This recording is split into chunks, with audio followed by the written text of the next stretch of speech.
Well, hello, beautiful ones. It's Stacy here, the head vixen of the Vixen Academy. And you are in the right place for feminine leadership training in the divine art of seduction and charisma from the bedroom to the boardroom. Now, speaking of the bedroom, this is the update I'm almost sure a lot of you have been waiting for, and it's my romance update. And it definitely has been juicy, let me tell you. And I plan to share the story of this unfolding of my love life in different parts. So this is part number one. And I wanted to do in bite-sized pieces. And here's the other thing. In sharing my story, I also want to share with you the lessons that I have learned, things I have navigated, so that if you relate to any of these things, I want you to apply it in your own life.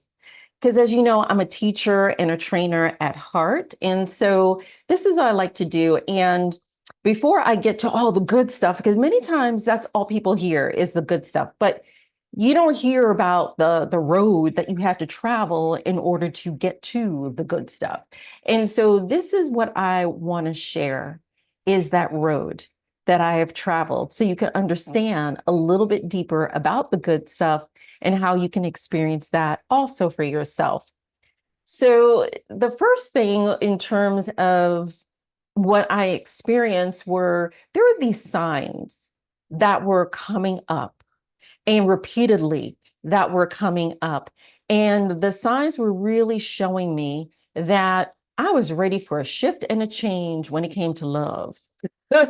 It really was. And so I'm going to share with all of you the five signs that I saw and the five signs that really show that you are ready for an upgrade in your love life, whether you are a free agent and you're open for new love, like how I was, or if you're already coupled and you want to make the relationship that you're currently in a little bit more juicy and yummy. All right.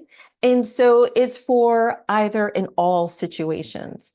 And because when we think of, and I wanted to use the term upgrade because we upgrade so many things. Personal development is an upgrade, right? You are looking to resolve issues that may be coming up in your life. You may want to get some better skills. You may want to learn something new, or all of those things are an upgrade. Well, we upgrade our phone, we upgrade our computer, we upgrade. Microsoft Word is upgrading all the time, and we just automatically go ahead and update it without even thinking. But yet, when it comes to love, it's almost as if there's like a, you know, oh no, that's a totally different story. And I'm here to share with you, there are clear signs that we get, which shows that, you know what, you're ready for an up leveling when it comes to love. And so here are the five signs that I experienced. So here's the first sign that to look out for is you are in a different phase in life. So for me, this is how it showed up for me. And where it was my shifting perspective, practicing, a polyamory relationship dynamic, which is an open relationship dynamic, doing that for 10 years. But as I was going on, I had some fabulous, great times in that. However, those fabulous and great times were getting smaller and smaller, fewer and fewer, and more far between. And I was just like, I'm not feeling this as much. And I was really feeling more of monogamy coming back, having more of that special one-on-one dynamic with my partner. And so that was like the first thing. It kept, tapping me on my shoulder, tapping me on my shoulder. And I finally, especially when 2020 hit and we all know what was the great event hit there, that really did it for me. It was like, I'm at a different point in my life and I want something different. So that's the first thing is we all change as we go on in life. So is your relationship, your love life, evolving with the changes that are also going on in your life? And if not, there's where that shift needs to happen. Now, the second sign is if past patterns keep showing up. Okay. I sometimes call this is When old baggage gets resurrected in something new, someone new, right? Is what I call it. When past patterns keep showing up. So here is how that showed up for me. Like when I first left Florida, and I did share this in one of the videos when I was telling people why I was leaving Florida. I did share that I felt that, love was for me in a different area, especially in California, but I just felt that. I had no facts to support that. I had no relationship or anybody I was talking to at the time to even support that. It was just a feeling, just a feeling. So when I started my nomad journey to kind of see, okay, where do I really want to live? I was meeting all these men. They were coming out the freaking woodwork. And that was the great part. Well, here was the other part that was just like, let me kind of rethink on what's going on. The men that I was attracting, they were all in transition. None of them were stable.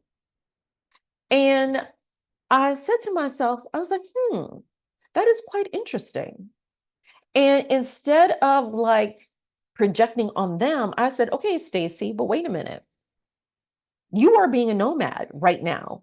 Your whole entire life is in a pod in storage, and you're living out of two suitcases and two boxes, and you have your car, and you're bopping around from all these different stays and different areas, even in different states. So you're not stable either. You're also in transition. So because I saw that pattern, it told me focus on your stability and your foundation first. So because of that, I turned off the love meter so I can focus on my stability. Okay. So that was sign number 2, past patterns or what is showing up in your life.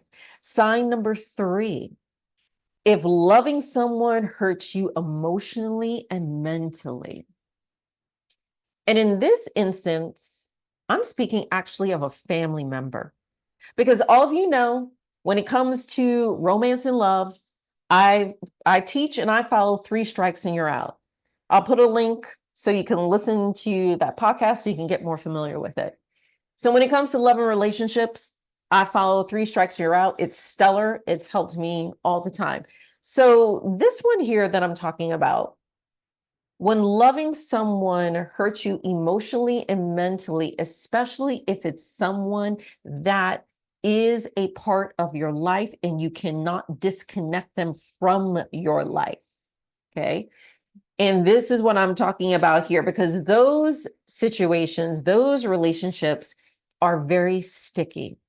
And so I realized that in the presence of this family member, my energy would shrink in this person's presence because their energy was so aggressive and so harsh. I saw myself shrinking, right? Which is not a place I like to be, or where anybody would like to be for that matter. Think about it for yourself. When you're in the company of some people and you feel like, oh my God, you just want to pull away because they're just like, oh my God, overbearing or too much or whatever the case may be, right? But what happens here is this gave me an opportunity to look at how I was showing up in the relationship with this family member. Because how you show up in your relationships, whether they're friendships or family relationships or even work relationships, also gives you an indication how you're going to show up in your love life, in your romantic relationships. Okay. And so what I saw here was this family member was giving me the opportunity to learn to navigate, to still be powerful in the presence of someone that is important to me, but whose energy is overbearing and just a bit much, right? And so it's giving me some valuable teaching and learning lessons, which at the end of the day has made me happier as well as the other person happier. Okay. So that's the third thing in terms of a sign in your love life. If you're also having a difficult relationship somewhere else, it's giving you the opportunity to learn that so it doesn't show up in your love life. And so when you are with your partner, you are fully present and you don't shrink in their presence. All right, the fourth sign that I received was I really wanted to have a tantric partner. I really do. And which I feel I do have. And it may not necessarily be the traditional tantric partnerships, like if any of you here listening to this or reading this are familiar with Tantra, it's a little bit different than that. Okay. I'm not going to get into that right now because I really want to keep this container focused on these 5 signs. But I really wanted a spiritual tantric partner. And I have all the love in my heart for GQ, and even the partner I had before him, Mr. Stockbroker. They didn't have a spiritual bone in their body. But I am not about changing people. No one should be about changing someone else, because that's a recipe for disappointment and for disaster, right? And will actually end the relationship sooner versus later. You have to accept people for who they are. You have to love people for who they are. So I loved GQ for who he is, right? But he's not spiritual. And so what happens is, if I were to continue to follow in that road, that would be following the status quo. And that's sign number 4. What type of relationship do you want that will work for you? Or are you just following the same old, which is the status quo? And so I wanted something different. And what that was a tantric partnership. And so I wanted to claim that. And I said, yes, that's what I want. And so in order to say yes to that, I had to say goodbye to some other things. I had to say goodbye to an old relationship and transform that into a deep, amazing friendship that I still have with GQ to this very day. So that's sign number 4. Defining the type of relationship that you want versus following the status quo. And then sign number 5 is looking at your circle of influence and the relationship that you have with these people. Because that's what I had to look at very, very closely when I was in Florida, especially around when the pandemic hit. And because when I did that, I realized I had people in my circle who were unreliable. There were people in my circle that were takers and not givers, right? They would call me, hey, Stacey, blah, blah, blah, blah, blah. I need my Stacey fix, blah, blah, blah, blah, blah, blah. But other than that, it was like birds chirping. And so I noticed that pattern. I mean, I really looked at it in 2020. And I said to myself, all those people that I identified, I dropped them like a bad habit and never looked back. And then I promised myself that moving forward, especially after leaving Florida, I was going to have, that was not going to happen again. Because when you have those types of relationships in your life, family, friends, work, what happens is it actually sabotages your love life. And so this is how come, like when I was in Florida, when it came to love, like after GQ, it was like birds were chirping and stuff like that, because it was sabotaging my love life. And I saw that, and I saw that sign. And so I shifted my perspective about that as well. And so what happens here is those are the 5 signs that I received, which really helped me to change my perspective about love and relationships and what I wanted now in my life. This isn't about right and wrong. This is about a shift and a change. And it's okay, because that is what life is. It's about change. And so what happens is I made the mental shift for myself from going polyamory to monogamy. I made the emotional and heart shift and change within myself by following and trusting the path my guides were steering me. And if you're wondering what that means is your guides and people on the other side, they speak to you through synchronicities and signs. There's no such thing as a coincidence. Everything has a meaning and purpose. Every single thing has a meaning and purpose. Whether it feels good or not, it is for a reason, right? But that is when you are being talked to from the other side, is through synchronicities and signs. And I literally made the physical shift by leaving Florida. So that was like the physical shift, that I made. And to be in my new home grounded and stable and secure which allowed me to make room for a new and very stable partner in my life, who I have in my life right now. So all of these things, like these 5 signs, were the first thing that I recognized. So I can make those shifts and adjustments that I needed to make, because that is what is the first thing that led me to the relationship that I'm enjoying now. I mean, and I'm like really excited to introduce him to you. And there's also more to this funny thing, because next you're actually going to hear in part 2 of how my dad is playing matchmaker from the other side.